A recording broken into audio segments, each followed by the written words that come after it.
Governments don't rule the world. Goldman Sachs rules the world. I always wonder if there aren't cigar-smoking bankers perched on the 50th floor boardrooms looking down at these horrific scenes and just laughing at it all. Just who the hell do you think you people are? You are very, very dangerous people indeed. A new world order. A world where the rule of law, not the law of the jungle, governs the conduct of nations. The medical benefits of these discoveries can be summed up in 4 words. No more cardiovascular disease. The Bible says, "For we wrestle not against flesh and blood, but against principalities, against powers, against the rulers of the darkness of this world, against spiritual wickedness in high places. The kingdoms of this world are become the kingdoms of our Lord and of His Christ, and He shall reign forever and ever."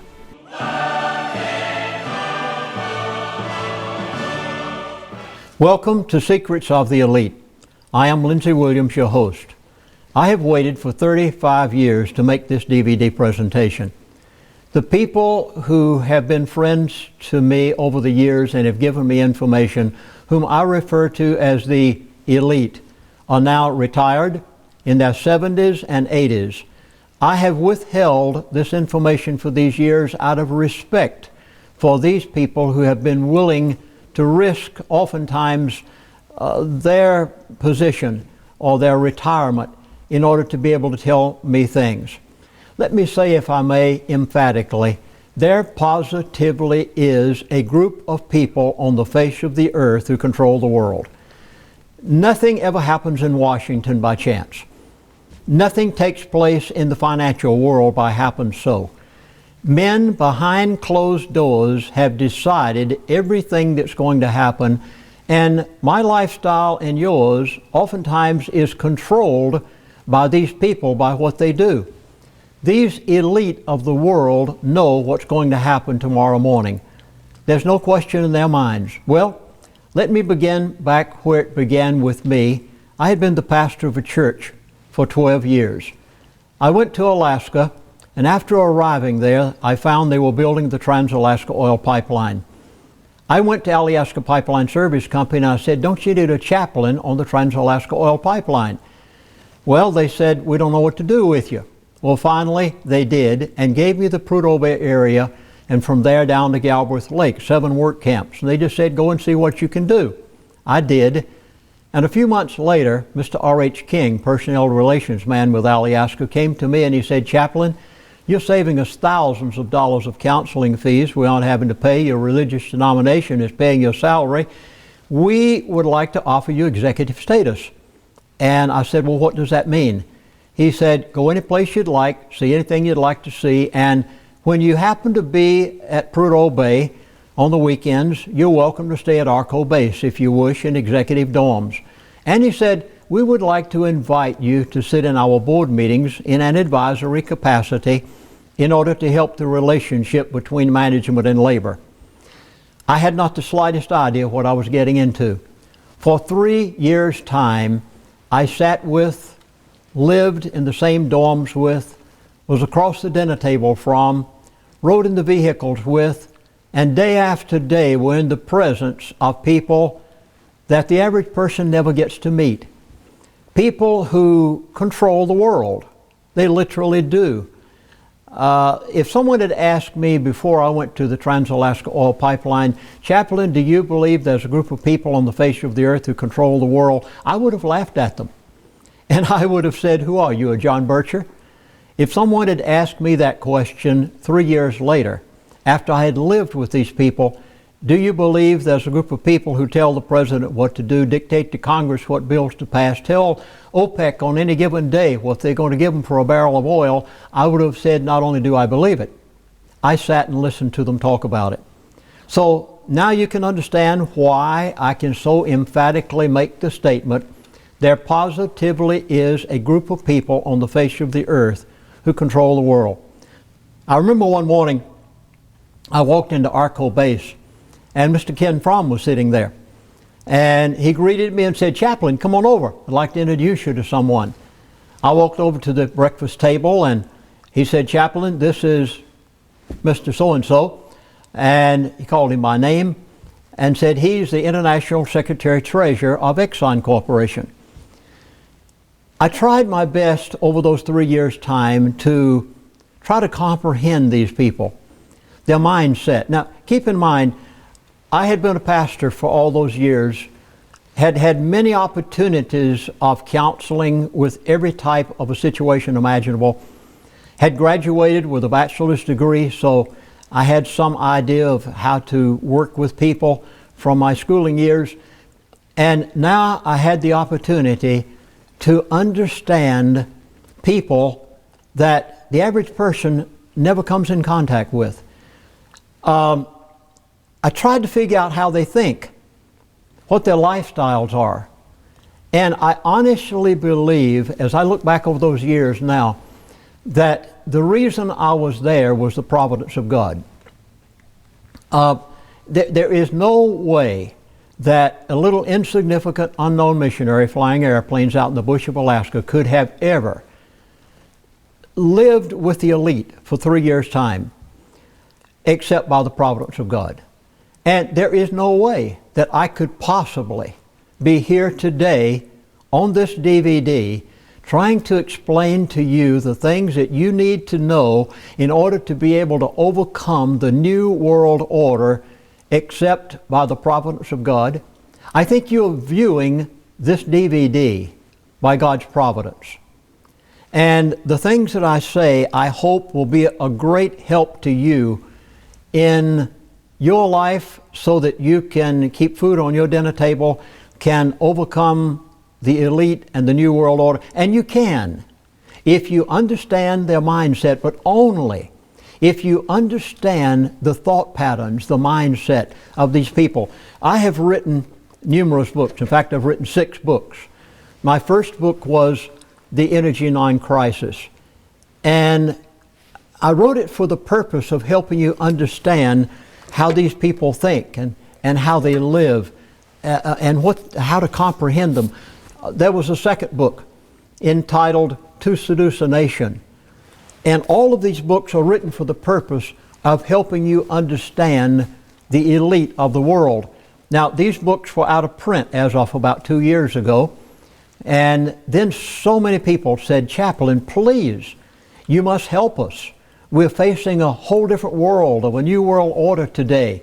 We need to understand the thought patterns and the mindset of these people." So I did. We have it, and you can get it. Even though it went out of print a few years ago, you can go to Amazon Kindle, and you can download the book, The Energy Non-Crisis, and To Seduce a Nation. Go to Amazon Kindle, and you can have those books. And I hope that you will read some chapters there that I'll be relating to on today. I look back over these years, and from 1980, my book, The Energy Non-Crisis, the book was published in 1980. Some very unusual things happened. After I wrote the manuscript for The Energy Non-Crisis, I didn't know what to do with the book. I had never taken journalism in high school or college. I had not the slightest idea how to get a book published and to distribute it. And so I thought, well, I'll give it to publishers. Well, I sent the manuscript to every leading publishing house in America and said, "Would you publish my book? And here's the manuscript." Every publishing house, everyone wrote back and said, "Chaplain, it's too hot. You'll get sued. We can't handle it." Now, today that would not be true. My book, Energy Non-Crisis, was not controversial at all today. Would not be compared to what it was 35 years ago. But in 1980, then I said, okay, what do I do with it? And I'll never forget, I was in Denver, Colorado, Beth Eden Baptist Church, and a pastor, a wonderful, godly gentleman, said to me, "Chaplain, you must publish that manuscript." He said, "The world has got to know what you have lived and your experiences." He said, "Okay, I'll help you. Dr. Earl Madison, never forget him. He's gone home to be with the Lord now.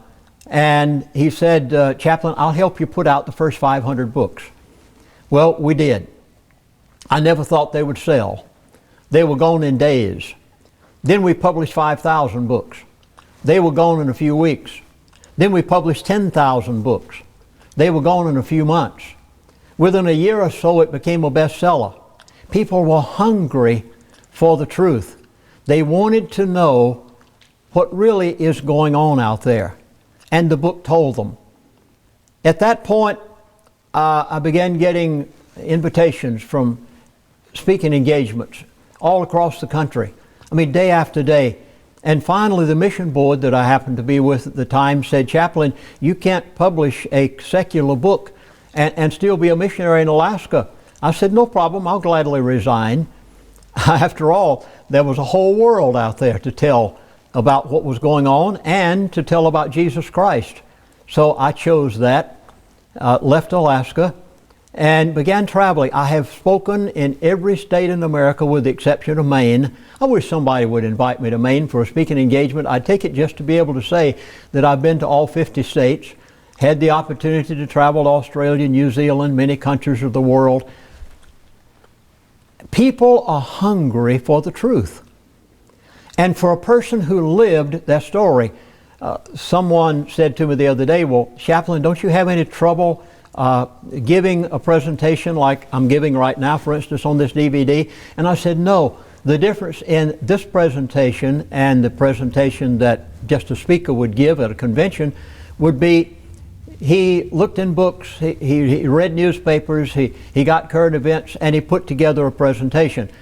What you're hearing today is what I lived. I was there. I saw them. I heard them. I ate across the dinner table from them. I lived in the dorms with them. The most asked question over the past 35 years, any radio talk show I've been on, television show, speaking engagement, public, is, Chaplain, please tell us something about the elite. Well, I will. And this is where I began. First of all, a few years ago, someone said, where do the elite live? Well, you need to know this, because if you're going to prepare for the New World Order, you need to know how the elite have prepared. So I called one of my elitist friends and I said, where's Mr. So-and-so? You know, I knew him years ago, but I didn't know where he is now. And he told me. And then I said, well, where is this gentleman? And then I said, where's that gentleman? And I called a number of the people that I had their phone numbers, whom I call the elite, the super wealthy, the people who behind closed doors determine your life before you ever know what's going to happen to you. And I said, I'd like to know, where do you live? You know what I found out? Not a single elitist, whom I would call the super wealthy, the people who are in the controlling powers of the world, not a single one of them have their primary residence in a metropolitan area. Isn't that amazing? They know something. And I hope you're getting the information now also. They all, oh yeah, they may have their penthouses in New York and Washington, but their primary residence, every one of them live in a rural area. But my next statement is going to surprise you. The elitists are not survivalists. Now you say, but Chaplain, if the elite know what's going to happen, they understand what tomorrow is going to bring, and it could be catastrophic events, then why haven't they made preparations for survival? Oh, you see, since they know what's going to happen tomorrow, they know tomorrow how to do what's necessary to do, where if you wait until after the currency has already collapsed, or you wait until after someone has bombed a few more, like they did in, or I should have flown airplanes as they did in 9/11. You see, you wait until after the fact because you don't know in advance what's going to happen. The elite know ahead of time exactly what's going to take place, and therefore they don't have to do what you and I have to do in the way of making preparations for these things. Have you ever wondered why so many of the elitists, and I'll name two at this point, by the way, have you ever wondered why they live to a ripe old age? One of the elite would be George Herbert Bush, Daddy Bush. And another one, if I could name them, would be Mr. Henry Kissinger. They're in their 80s, still healthy. Why do these men live to be at such an age? They know some things you don't know. But some things I'm going to tell you today, you will need to view all of these DVDs, because some things may be more important to you toward the end than they are now. As a result, I have chosen 4 people to help me with this presentation. I knew that it would take some professionals in different fields in order to do it. The Lord led us to one gentleman by the name of Tom Fowler. He's a Wall Street insider. He could walk out the front door of his office on any given day when he was on Wall Street and look up at the Twin Towers before they were destroyed. Some of the things that Mr. Fowler is going to say to you, you'll find them fascinating. You'll have to concentrate. I mean, he gives an approach such as I'm giving, except he dealt with the insiders from one source. I dealt with them from another standpoint. Then I chose Pastor David Bowen. He was a Hollywood playwright at one time. And as you know, Hollywood is their perversion, and the national liberal media is their mouthpiece. You've probably heard me say that on radio shows. And he dealt with them from that standpoint. You're going to find what he has to say very fascinating. Mark Johnson, he's going to deal with a subject that I have never heard a definition of that I was satisfied with. You must hear about derivatives. Derivatives could, at any point that they wish to pull the plug, bring the entire financial system, both Europe, America, the Middle East, I care not what part of the world it is, the Orient, it could bring the entire world to a collapse tomorrow morning if and when they're ready for it to. Maybe some have never even heard of the derivatives, but you're going to hear them now. Then Rodney Balance. You've seen him before with me in a DVD series. You will hear what he has to say. In 1980, when my book, The Energy Non-Crisis, came out, and I say this very modestly, and I say it to God's glory, not to mine, because here I was, just a little lowly missionary flying airplanes out in the bush of Alaska. I became famous overnight. I'm not a person that enjoys the limelight, but I gained renown that took place very rapidly. I at times from 1980 to about 1985, I would do 2 and 3 radio shows per day. People were hungry to know about the energy crisis and how much crude oil we have. I averaged crisscrossing America from East Coast to West Coast on the average of every other week by aircraft, commercial. I was speaking day after day in cities all across this land. We were having marvelous audiences. It wasn't unusual back in those days. Can't do it today, of course. The internet, people, that's about the thing they pay most of the attention to. But back in those days, they would come out to a rally.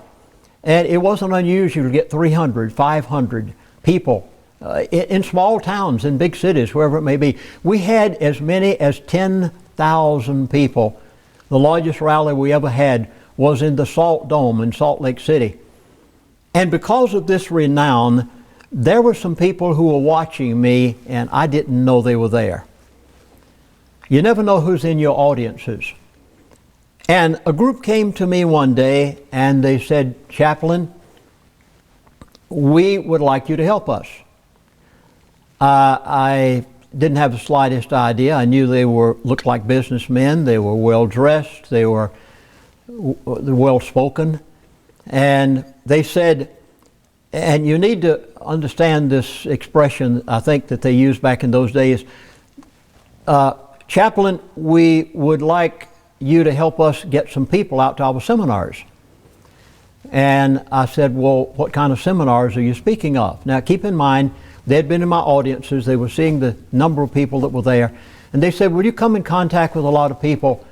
They said, we have teaching seminars on the lifestyle and the methods of the elite.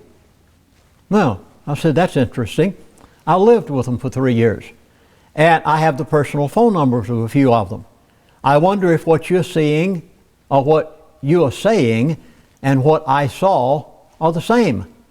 They said, well, here's what we'd like to do. Whenever you find people in your seminars that you think might be interested in being trained in the secrets of the elite, would you be willing to introduce them to us? I said, well, first of all, I have to find out what you're teaching. So they said, okay, we will buy your airline ticket. We'll pay all of your expenses to our resort in the Bahamas, and we'd like you to come out and see. I was amazed. I did. I took them up on the offer. I've never been afraid to go places and meet people. And so I did. Beautiful. Private beach.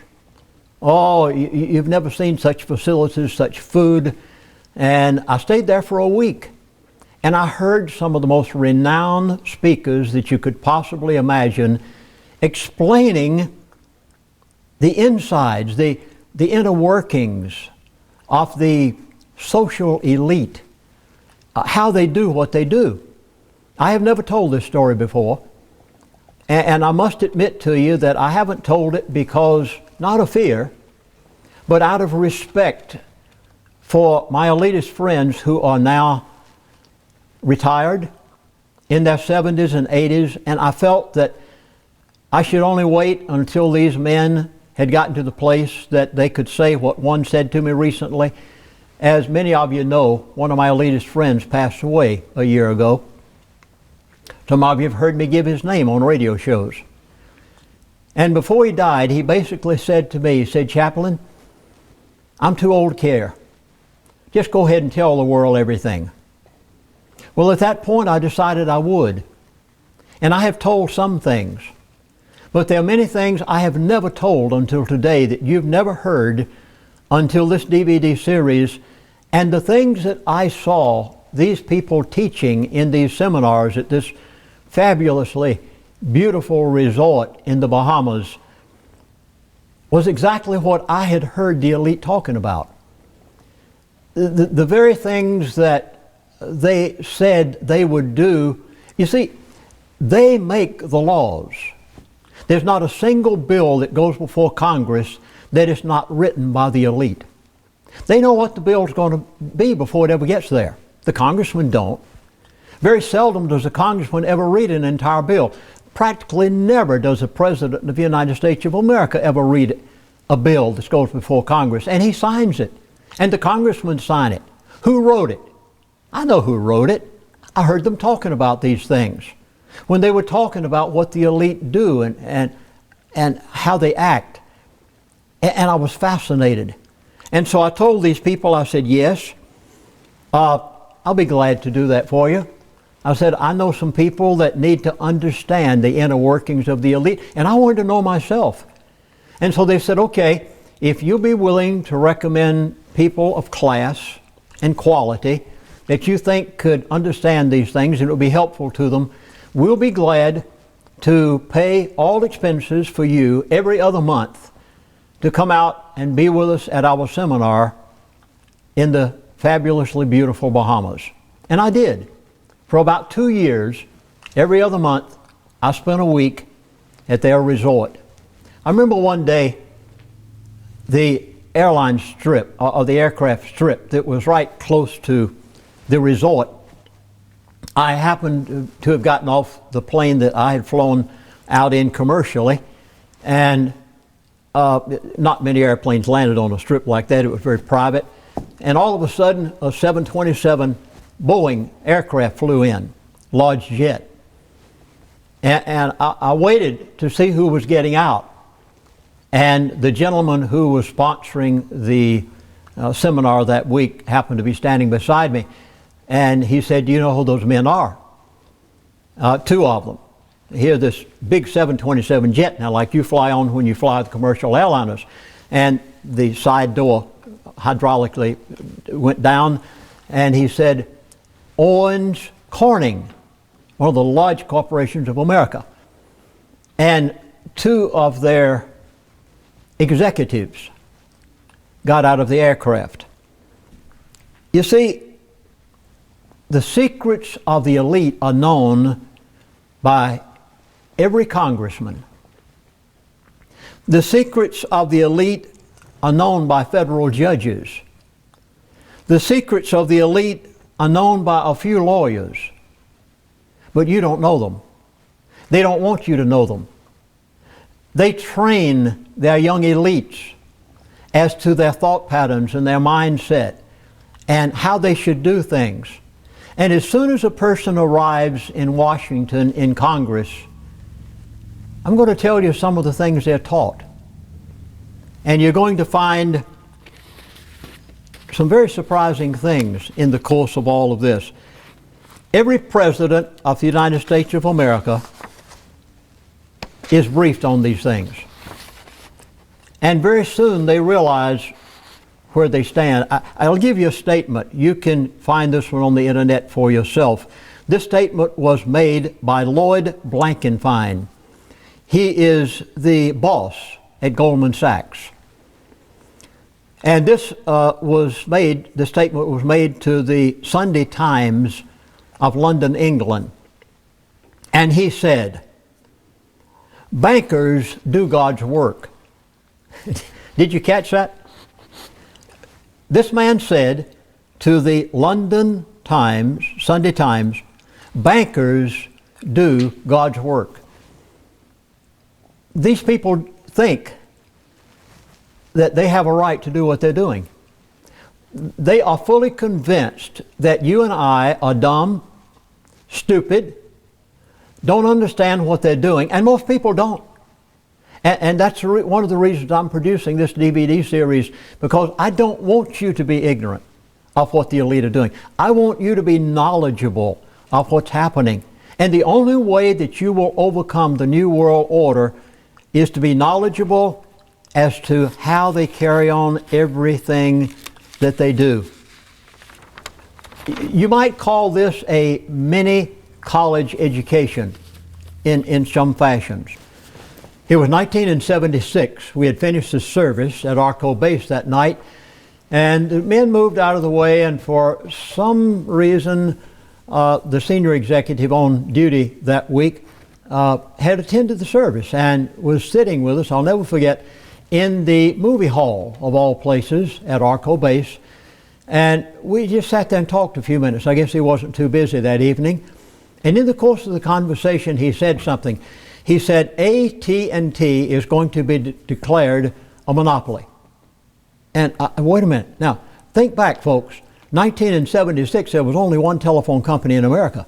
It was American Telephone and Telegraph. If you wanted a phone, if you wanted communications, if you wanted long distance, you went to AT&T. There was no other.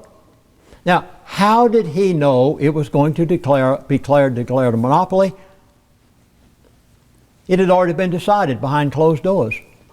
He already knew that Congress would do exactly what they wanted and would declare it a monopoly. Not only that, but they had a reason. The elite wanted to declare AT&T a monopoly. After all, AT&T had been in existence as long as Ma Bell had been around, and they didn't need the elite's money anymore. They were well financed. They weren't borrowing. And the elite don't make money when companies don't have to borrow money from them.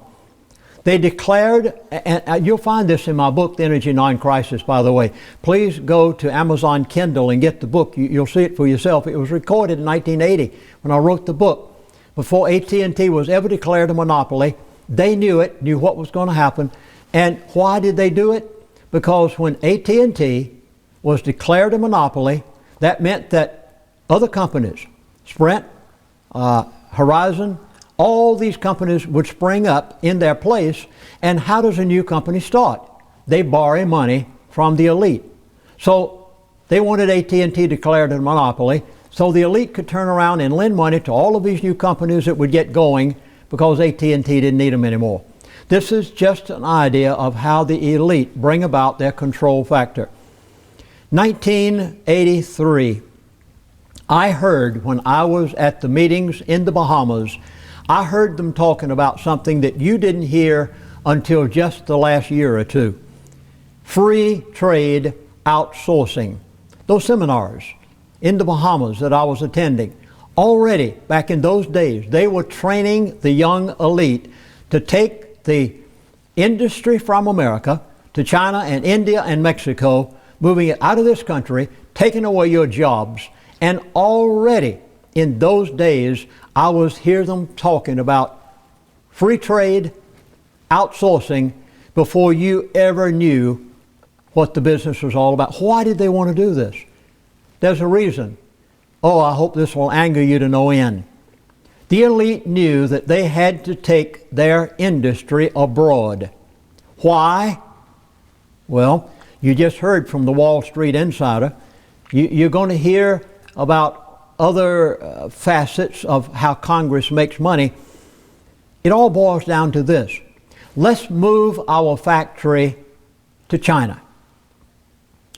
Now, we'll make our fortune there in China. Then what do we do with that? If we bring it back into America, it falls under the rules of, well, you know the story. So they don't do it. Where do they take that? This was one of the things that was so fascinating in these seminars that I attended. Where do the elite take their money? Well, they moved industry abroad intentionally. Oh, I know they could produce it cheaper in China than they can in America, but what's the real reason behind it all? It's, again, a matter of control of the funds that they were making out there. And where do they put it? Now, if you are super wealthy, you take your money to Liechtenstein. You probably never heard that name. If you are a little bit less than super wealthy, you take your money to the Isle of Man. And all this was taught in these seminars, where you take your money according to how many millions or billions that you might have. If you are a little less down the line than Liechtenstein and the Isle of Man, you take it to Belize and you hide it away. And then if you are in the $100,000 range up to $1 million range, you go to the Turks Islands, or well, then you could go to the Cayman Islands if you're 100 to 200,000 or maybe $1 million. And it all was determined by how wealthy you were as to where you hid your money outside of the United States of America. And industry knew if they moved their plants abroad, that their super wealthy could become super wealthier by making their wealth there. And the young elite were being taught this way back in those days. You ask about the lifestyle of the young elite or the elite themselves. They're human. I know they think they're God, but they're really only human. And as a result, you can see why the government officials and others fall for the things that the elite are telling them. The Federal Reserve was produced for the sake of the elite. The World Bank and the IMF manage money according to the way that the elite want them to. And of course, you know who the two biggest elitists in the country are. How do they dress? Well, we'll get down to the nitty-gritty of the elite. Not shabby. I don't think I ever saw an elite dressed just haphazardly. I would use one expression if I could, and you and I need to know this expression also. Look the part. Whatever you want to be, look that part. In fact, my family, my wife, my son, and I, when we travel on aircraft, we always dress in a suit with a shirt and tie. We dress. Why? We've never failed to get good service. Dress the part. Look the part. Whatever you want to be, look that way. The elite, that's exactly the way they look, the way they act, very professional. I never saw one drunk. I very seldom ever saw one smoke a cigarette. There are some things about the elite that you'll find very interesting, and I hope these simple things about the elite will help you. I learned them as they taught them to me, and I think they can be of help to you. Let me begin with what I saw in those seminars out in the Bahamas and what I heard. The younger elite are chosen. Mr. Clinton was chosen very early in life. People that you see in Washington and hear their names right now, these people are chosen from their college years and younger, and they are taught in these seminars and classes how to enslave the masses. I hope you caught that word. You heard me correctly. They are taught how to enslave the masses. Let me try to explain. I learned many things about the elite. And one of the first things I learned was to listen to their buzzwords. Probably the next most important thing, and by the way, let me pause here long enough to say, any movie that comes out of Hollywood, any liberal news media, any program that I might watch on any given afternoon, I can pick out buzzwords. I have tuned my mind and my ear over 35 years to listening to what these people have to say. And things that the average person would probably never pick up on, immediately they stand out in my mind. The elite, the second thing I learned, most important thing about the elite, they have a code of ethics. Now, I know this sounds strange, and especially when it's coming from a man who's been a minister of the gospel for 55 years. But the elite do have a code of ethics. Now, their code of ethics is quite different than your code of ethics and my code of ethics. My code of ethics is the Word of God, the Bible. My Savior is Jesus Christ. And everything that I do in life revolves around obedience to the Word of God, if at all possible. And I have to overcome the flesh as everyone else does in order to do that. But the elite have a code of ethics also. Their code of ethics, one of the facets of their code of ethics is they must tell you everything they're going to do before they do it. You heard me correctly. They will tell you through a Hollywood movie. They will tell you through buzzwords. They will tell you through expressions that you may hear on the national media. But if you know how to tune your ear to listen to what the elite are saying, you will know everything that's going to take place tomorrow, a week from now, a month from now, a year from now, if you know how to listen to what they're telling you. Many of you remember years ago, George Herbert Bush. Remember, he had been the head of the CIA, and then he was sitting as ambassador to China, and then he came back to America and was vice president under Mr. Reagan, and then he became the President of the United States of America. And he coined an expression later entitled New World Order. Did I understand what he was saying back then? No. I do today. You do too. Because it is influencing your life. Did he know what he was saying? Did his elitist friends know what he was telling them? You better believe it. They knew 10 years and 20 years down the line. He used to use another expression entitled 1,000 points of light. Did that mean anything to you? Didn't to me. Does it today? You better believe it. The elite must tell you what they're going to do before they do it. Now, let me give you an everyday one that maybe you've thought of and maybe you've never thought about. Social Security. Did you catch it? They did. In fact, when the Social Security system was put in by Franklin Delano Roosevelt, did he know what he was doing? He was the first socialist president of the United States of America. Did he know what Social Security was? Come on now, what is socialism? Socialism is the exact opposite of freedom. Socialism is your formation of a socialistic, communistic system. Is America a socialistic country? No. We are a constitutional republic, and we, the people, tell the government what to do. The government doesn't tell us what to do. We are supposed to be telling the government what to do. Now, what word did they use there? They were telling you, and they were telling me, many, many years ago, where they were headed. Did anybody pick up on it? Oh, we fell for it, didn't we?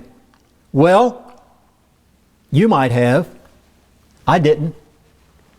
No, I won't be their slave. You see, I learned something out there in those seminars in the Bahamas. Their young elitists in training are taught to make slaves out of you and me. And they know what they're doing. It is not done by chance. It's done by design. And everything that's happening today is being done by their hand-trained elitists who went to seminars such as I was allowed to go to. Oh, sure. You should have seen those places where we were. Beautiful private beaches where they could play with their girlfriends. The most marvelous food you could imagine just caught out of the ocean. Everything was upbeat, rich. They trained them well as to what lifestyle they should live and how they should live that lifestyle while you and the taxpayers paid for it. They knew exactly what they were doing. I didn't fall for their line when I heard Social Security. I'm going to admit to you, I am 76 years of age now. I have never accepted a Social Security check. I have never gotten a penny from the federal government that I didn't send them the check back. You heard me correctly. I have gotten some checks from the government. I sent them every one back, signed with a note saying, keep your dirty, filthy paper. I'm free. I'm we the people. I'll tell you what to do. You're not going to socialize me. I've never accepted a penny from Social Security. I've never accepted a penny from Medicare or Medicaid. I'll take care, the Lord will take care of me, and He'll take care of you too. And if you will, folks, you must not allow yourself to be enslaved by the elite. They have been taught the methods of enslavement. I know. I sat and listened to them train their young elitist. I want to give you another expression. Social studies. Oh, your children brought home their social studies book from the classroom, didn't they? Did you catch it? Now I'm training you in the buzzwords of the elite right now. I hope you understand what I'm doing. I'm trying to help you think. Social studies. What was it years ago when I was a boy and I was in school? What did they call it? They called it history. What is it today? It's social studies. Did you get it? The elite were telling you something. Did it register? They want you to be one world. No more United States of America, no more Constitution, no more Republic. You can't be independent anymore. You've got to fall into line with the New World Order and the United Nations. And don't you dare try to be we the people anymore. We're going to make you we the sheeple. I have a word for them. I have no intentions in being a sheep in the hands of the elite. I learned their thought patterns and their ways early in life. And when they put in social studies in school, I said, oh, people, I hope you understand what they've done to you. And they told you what they were doing. Did you get it? They changed the word from history to social studies, socialism. The elite wrote the textbooks, and they're training your children into public schools. I homeschooled my children.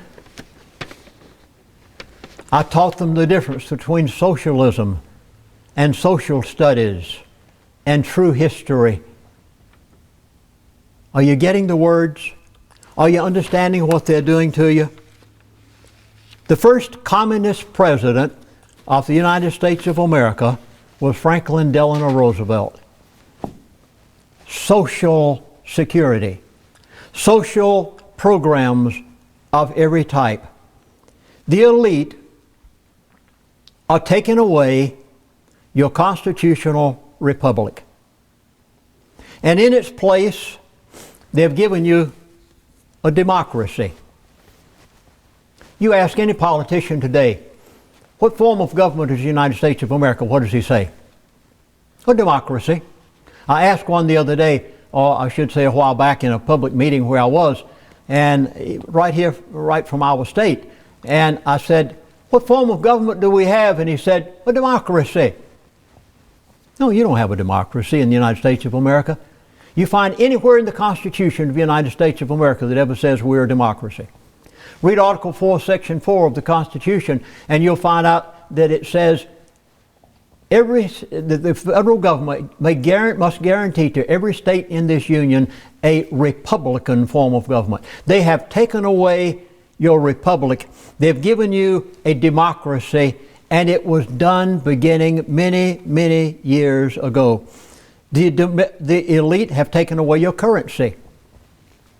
I hope you realize what they've done to you. You don't have a quarter anymore. You have a phony piece of metal. What was a quarter? It was 1/4 of a dollar. What was a dollar?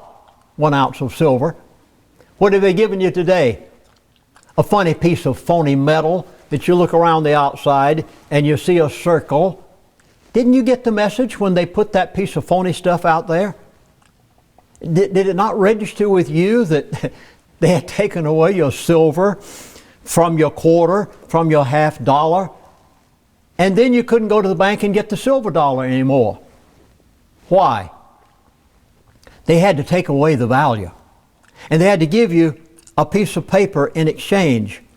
A piece of paper? What good's that paper?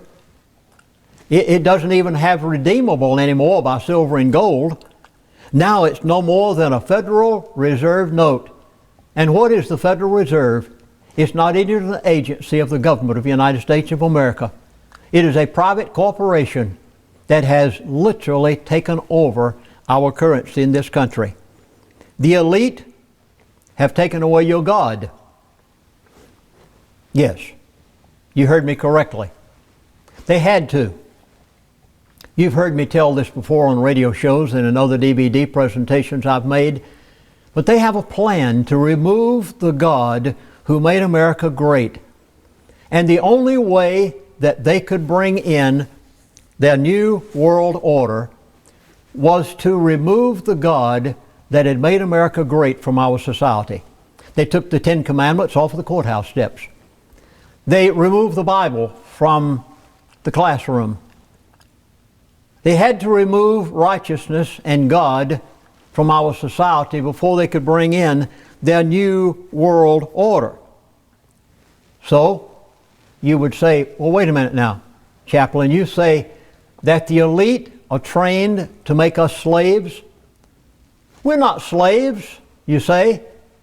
Oh, yes, you are. You're already a slave, and you don't know it. Let me prove it to you. 48% of all Americans receive some form of money from the United States government every month. You say you're not a slave? The people in Greece thought they weren't a slave either. But you see what's happening over there. You say, well, wait a minute. What are you talking about? You're a farmer? They give you a farm subsidy. What is it? It's a form of enslavement. It's a way of bribery. It's a method of the elite doing what they want to do with you. Food stamps? Oh, but you, wait a minute. I deserve those. No, you don't. It is a method of enslavement. You say, well, welfare, Social Security, or maybe you get a paycheck because you work for the government, federal or state. Medicare, Medicaid, 48% of all people in the United States of America receive some sort of check or payment from the United States government on any given month. Now we come around to voting in November. How are you going to vote? I've got to vote for the president that's going to make sure I get my food stamps and my welfare and my Social Security. And whoever says I'm going to get my handout from the government, you say you aren't a slave? You see, all of this was taught. The younger elite are taught one thing: how to enslave you. Now, I'm going to coin a word here. The name of the game is control. I want to take the word control and deal with it for a moment, if I may. One of the things that I remember learning in those seminars that I attended out in the Bahamas, and one thing that I learned from the elite when I lived with them, is control everything, own nothing. Now, let me try, if I can, to explain somewhat. And then I'll come down to the punchline. And then you'll say, oh my goodness, all of a sudden a light turned on, and I'm beginning to see it. The elite are told and taught that they shouldn't even own the coat on their back, but control it. Now, catch my words, please, very carefully.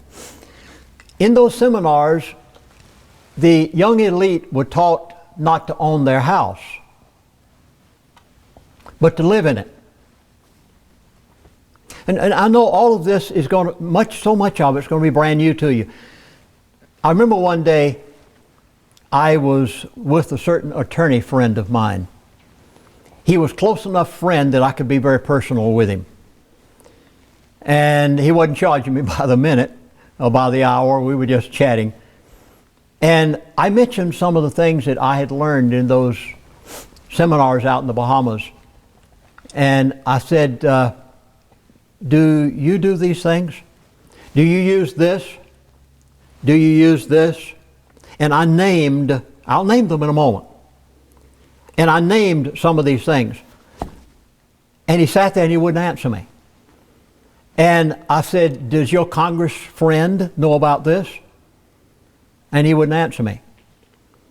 I even asked a judge one time about some of these things, and he wouldn't answer me.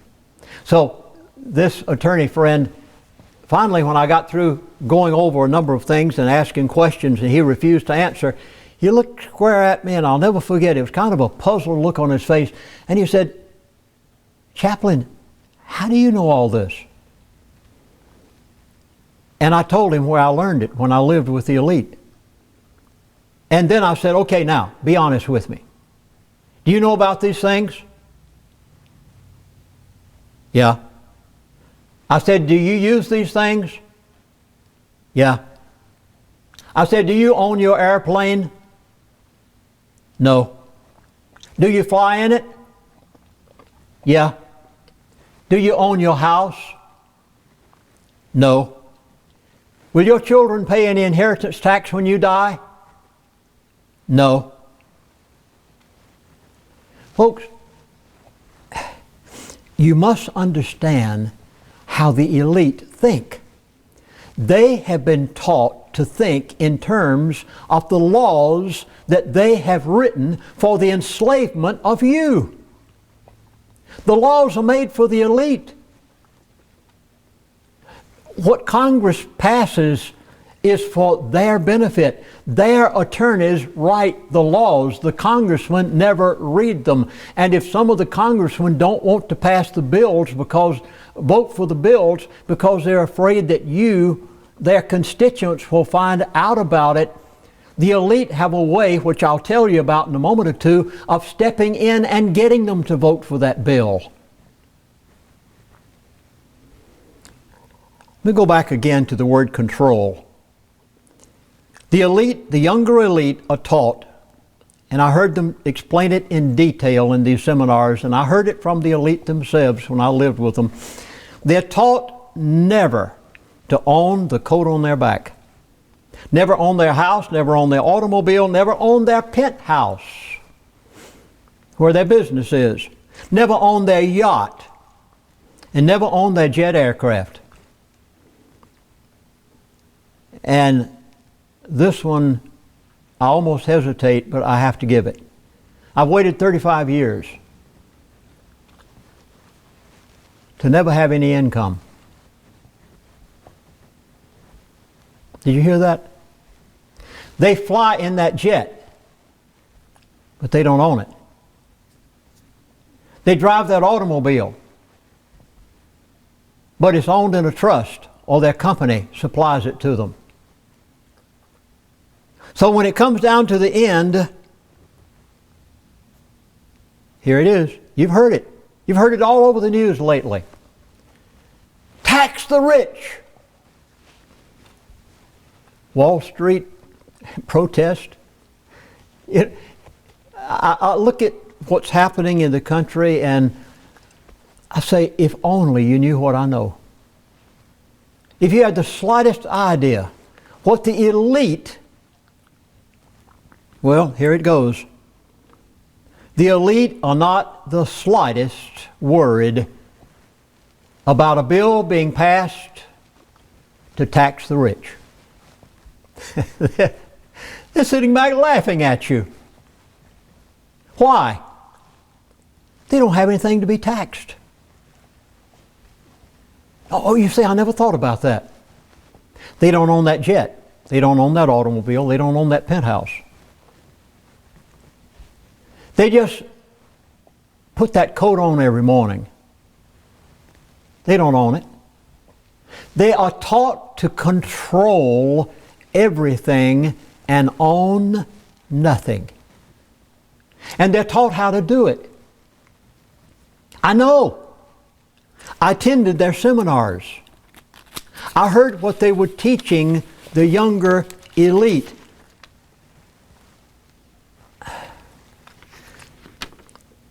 They know what they're doing. They know the control factors. What do they use? I'll just name a few of them for you. I named them off to that attorney that day. And he wouldn't admit it. Wouldn't say a thing. The elite are taught how to use trust. How to use contractual companies. How to use blind trust. How to use family trust. They're taught how to use all of the loopholes that are out there for their use. They know the intricate sides of this, but yet you will go to a 9-to-5 job every day and wonder why you can't make it. But the elite sit there and they've passed all the laws that they need to be able to live their lifestyle. While you wonder how you're going to make it, since the Federal Reserve note is losing much of its purchasing power. The elite are not worried about their children inheriting their fortune. Why? They don't own their fortune. And you wonder, oh, how will I ever leave my child an inheritance? It's amazing the elite have none of those problems. They saw to it that it was all done, and they taught their young people how to do it. They control everything. And that's what they want with you. The name of the game is control. Now, I'm going to meddle for a while. Congress is controlled by the elite. One of the individuals that I asked to appear with me on this DVD series, the reason I asked him is because you have got to know about inside trading. I learned it years ago when I went to those seminars. Illustration. A person is elected to Congress for the first time. They arrive in Washington. They're a Tea Party member. They're all excited. They're going to change the world. They hardly get there good, and they are taught the secrets of the elite. And one of those secrets is inside trading. But it's a trap.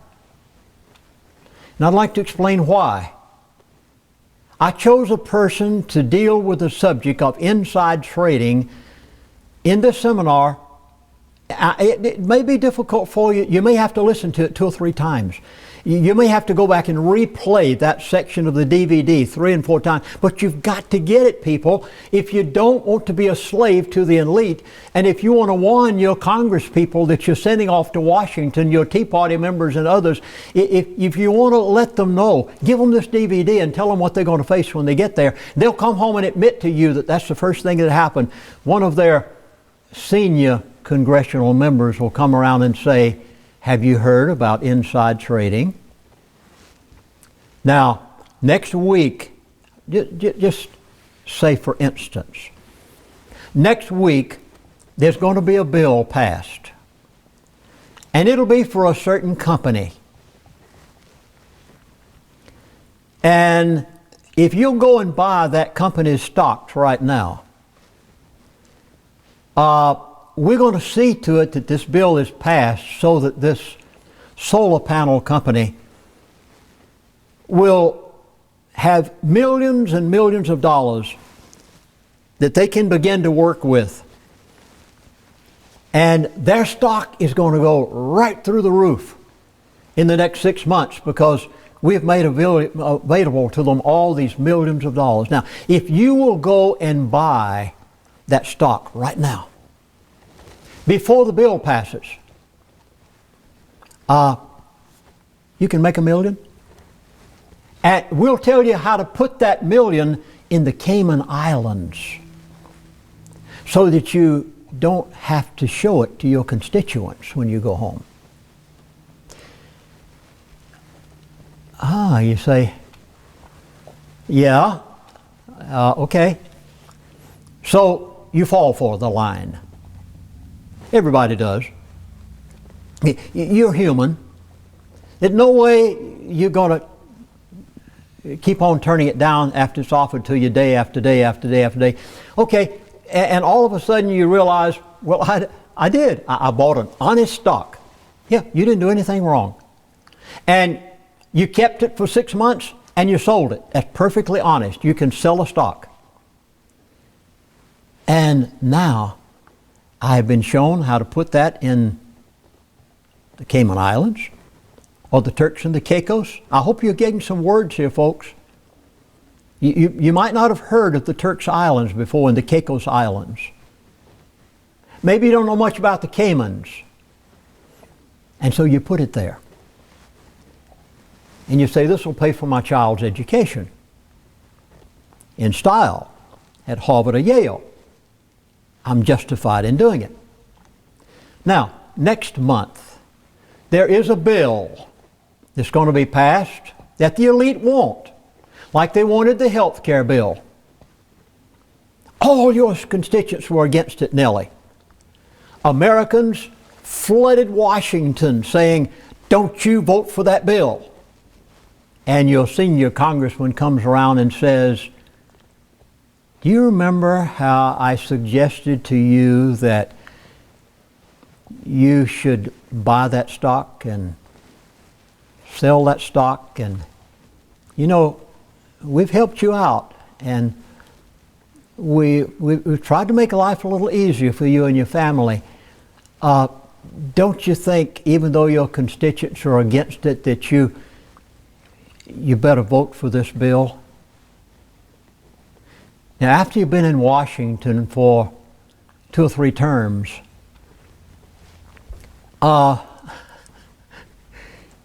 you have made so many millions, and you've fallen for their line so many times, you don't have any choice.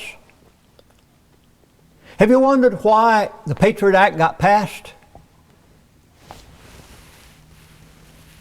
Just turn that on. You remember when we made you $1 million, made you $2 million, made you $5 million?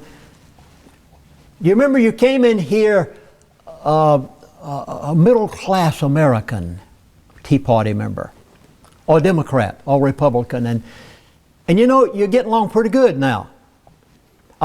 We need your vote on the Patriot Bill, even though you know it's going to enslave the American people, or the health care bill. You getting it? New congressional arrivals. They're taught this. I talked to one here some years ago that happened to be in one of my meetings. And he heard me say these things, and he said, Chaplain, you're exactly right. We'd hardly gotten to Congress good, and we heard about them talking about all of these things. Now, I'll never forget it. A number of years ago, I was on the phone with one of my elitist friends. I can name him. He's gone on to eternity now. He died about a year ago. His name is Mr. Ken Fromm. Many of you wondered for years if I really had friends in high circles, and then finally I was able to give you some names. I remember one day, by the way, I just stayed in passing, Mr. Fromm, whom I knew back at Prudhoe Bay years ago, when he passed away, he knew Christ as his Savior. I'll never forget talking with his son on the phone just before he died.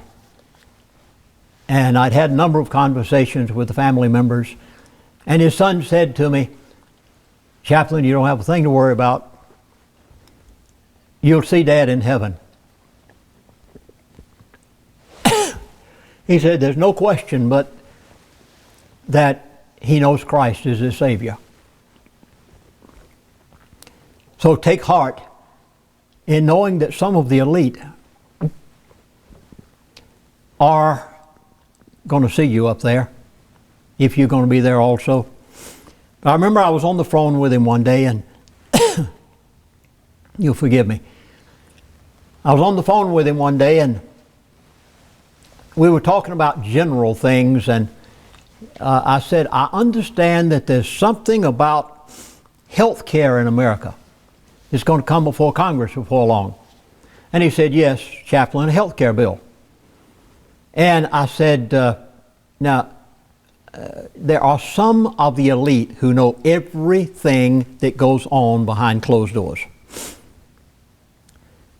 They know everything that's going to happen a month and a year from now. And he already knew about this. And he said to me, he said, Chaplain, that is not a health care bill. And I said, what? I said, this is labeled to the Americans as health care. He said, Chaplain, what you're going to see present before Congress shortly. He knew about it. They wrote it. The elite of the world wrote this bill. The president never read it before he signed it. Not a single congressman read the 3,000 pages of the health care bill before they signed it. Not one. But I know somebody who did. The elite had read it from cover to cover. They knew everything that was in it. Their attorneys had worded it precisely as they wanted it, and they presented it before Congress, and they had to work hard to get votes by reminding congressmen, oh, you remember when we helped you make 500,000 or $1 million? And we told you how to do something with it. Then you better vote our way. And so I said, okay, if this is not a health care bill, what is it? He said, Chaplain, this is total control of the American people. This is the exact words. He said, Chaplain, this is total control of the American people. The health care bill is not a health care bill. The health care bill is the ultimate of control of the American population. The Patriot Act. It's the same way. The Patriot Act and the health care bill put together brought about the ability for the elite to bring in the new world order. Well, let me go abroad, if I may. The elite control Greece. I was with a financial advisor recently, and I said, why would anybody in their right mind buy any Greek paper, Greek bonds? And he said to me, Chaplain, you don't understand. He said, that's what it's all about. And I said, what do you mean? He said, the elite are buying the Greek paper that's worthless, and they're buying it with worthless paper. And I said, why do they want them? He said, Chaplain, that's what I mean. You see, when the elite finally are ready to do what they're going to do in the world and letting the financial system collapse, he said they want every nation on the face of the earth. They want every state in America. They want every country in the world. They want every city in America. They want every county in America to be so in debt that they can step in and say, you don't have any choice. The elite are creating debt intentionally while they prolong the collapse down the road. And I've been trying my best to tell people this. The elite are going to let the collapse take place when they want it, but they aren't going to let it take place. And he said, whenever the elite finally decide to allow the financial collapse to take place, they can step in, for instance, to Greece and say, Greece, you don't have any choice. Your paper's worthless. We own you. Do you see why the elite are buying the bonds? They'll own the country. And they say, you must accept our new currency. You'll have to take our new world order. Now, that's not only true of Greece. The elite control America. Why do you think that there seems to be no restraints on the national debt? Another $1.5 trillion, $2 trillion, on and on we go. Why don't they care? Does it not matter that we're up into the trillions and trillions? No, it doesn't matter one bit, and every person in Congress knows it'll never be paid back. The elite want that debt to grow to the trillions and the multi-trillions and the mega-trillions. And when they finally get to the place they're ready to allow the collapse, and they could, with derivatives, they could bring about that collapse tomorrow morning, or maybe even tonight. And all they'd have to do is pull the plug on the derivative market. And that's the reason I chose someone to give the subject of derivatives in this presentation, because you've got to know what they are. You probably never even heard the word. I didn't even have a good definition up until a few months ago. Whenever the elite are ready for the plug to be pulled, they can step in and say, never mind your Constitution. Your dollar is already dead. You've got to accept our new world order. You don't have any choice. Your children are crying. They're hungry. We have the answer. They control the Muslim Brotherhood. Egypt, Mubarak, they took him out so they could put the Muslim Brotherhood in. And they're the ones that control the Muslim Brotherhood and support them. Gaddafi in Libya. Now, Mubarak and Gaddafi both were our allies, and they kept things stable in the Middle East. What do we have today? A Muslim Brotherhood controlled by the elite. They control America through the executive orders. They control churches through 501c3 organizational status. Mr. Rothschild once was quoted as saying, "Allow me to control the currency of a nation, and I care not who makes its laws." Through the Federal Reserve, they control our currency. The currency of the elite. I must give this before I close. I was on the phone with one of my elite friends one day, and I became exasperated. I must admit to you, I was at my wit's end. He told me about this bill before Congress, and that bill before Congress, and this thing, and that thing that was going to happen. I think he was telling me out of respect for the fact that I'd given 3 years of my life to be their chaplain, and he was trying to help me make preparation for my own family and my own welfare. In fact, he had even advised some things. I won't go into that. And I said, okay, what can I do? He said, "Chaplain, do you know what our currency is?" And I said, "No, I don't." He said, "Our currency is gold and silver."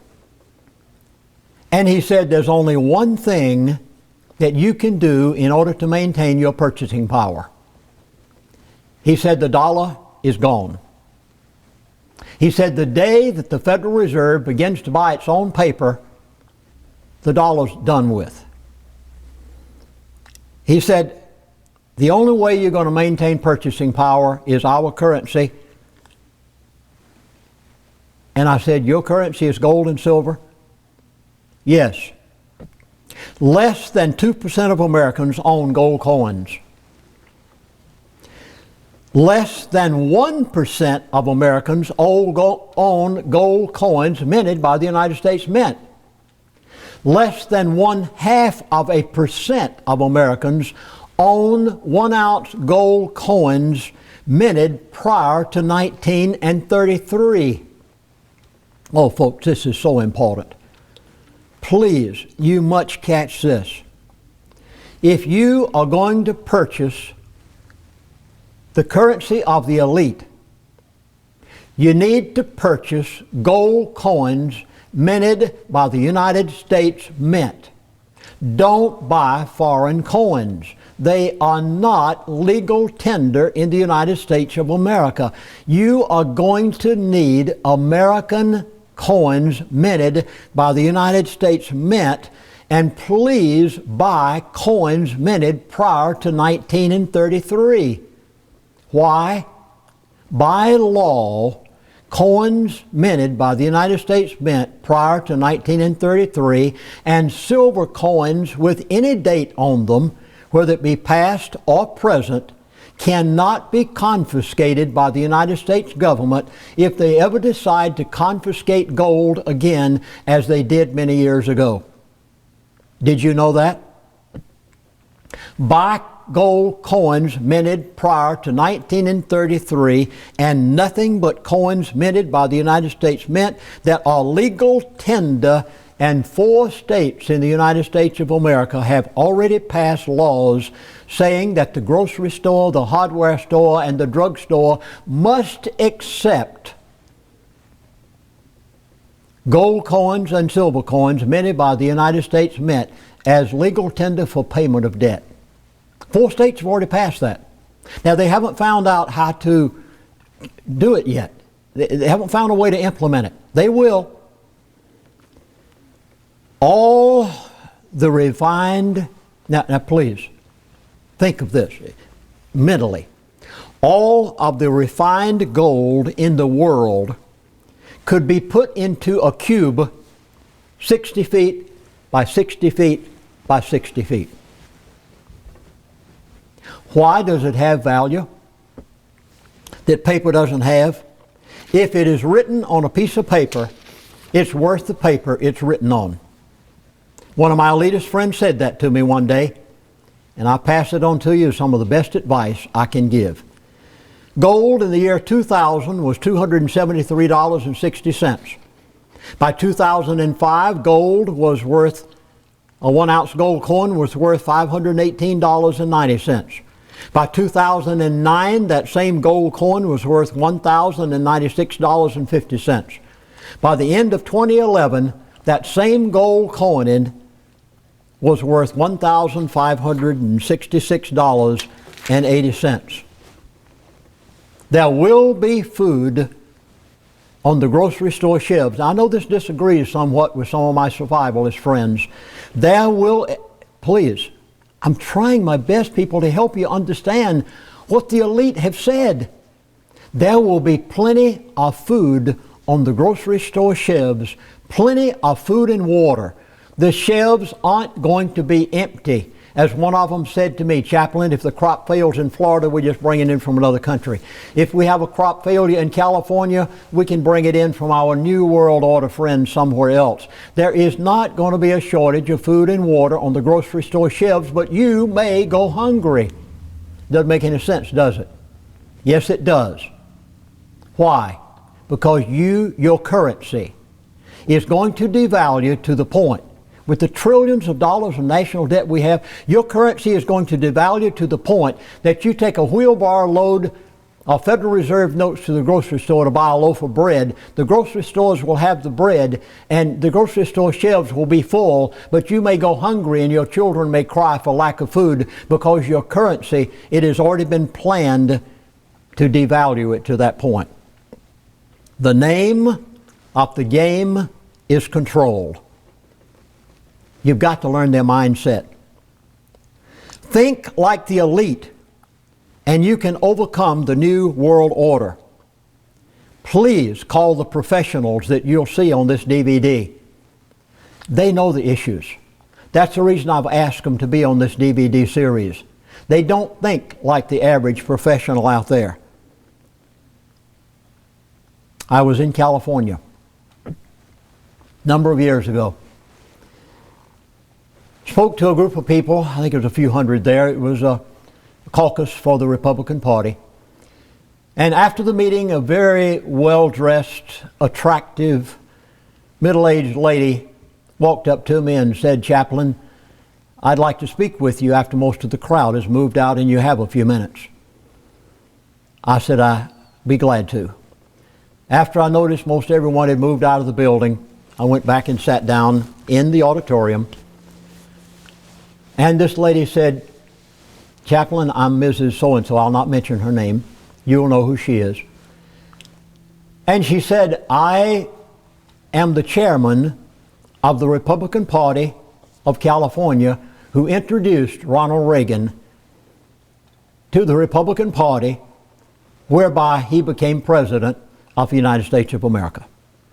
I said, congratulations. We have not had a single president of the United States of America since Ronald Reagan that has not been an elitist. Did you hear me? Ronald Reagan was not one. Oh no. Now, just wait till you hear the story. The lady said, Chaplain, I was at the hotel that night when Ronald Reagan was to choose his vice presidential running candidate. She said, I was there with them. And she said, Ronald Reagan came to us personally, his close friends, and said, I promise you, I will not choose an elitist as my vice presidential running candidate. And he said, I know that George Herbert Bush is one, and I know Mr. Kissinger is one, and he said, I promise you, I will not choose them as my vice presidential running candidate. He chose Bush.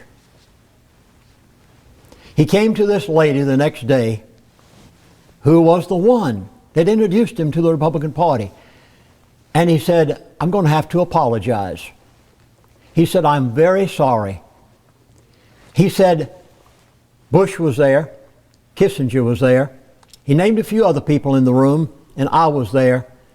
And he said, I was told that either I chose Mr. Bush as my vice presidential running candidate, or they would smear me with the media all over this nation and guaranteed me I would never become the President of the United States of America. And he said, I had to make a choice, either to accept Mr. Bush, whom I knew is an elitist, or to become the President and try to help America. I had a choice, and I had no choice. And he said, I knew they could do it. And he said, I chose Mr. Bush so that I could help America for 8 years. I was watching the morning news a while back. I very seldom ever watch the morning news. And who do you think I saw? This happened personally. And who was being interviewed? Daddy Bush. And finally they came to the end of the interview, and the person said, Mr. Bush, I need to ask you one last question. Do you ever watch the morning news? Mr. Bush spoke up and said, no. You know how you can do it. He's a very curt person anyway. He said, no, I never watch the morning news. Well, the newscaster was really taken back a step. She had to hesitate for a moment, and finally she said, well, Mr. Bush, why don't you watch the morning news? And he said, because I already know what it's going to be. Please, folks, view all 3 of these DVDs. The third one is the most important. Give them to every friend you've got. And God bless you. Thank you for allowing me to be on this DVD in your home, or wherever you may be viewing it. I wish you the best in overcoming the New World Order.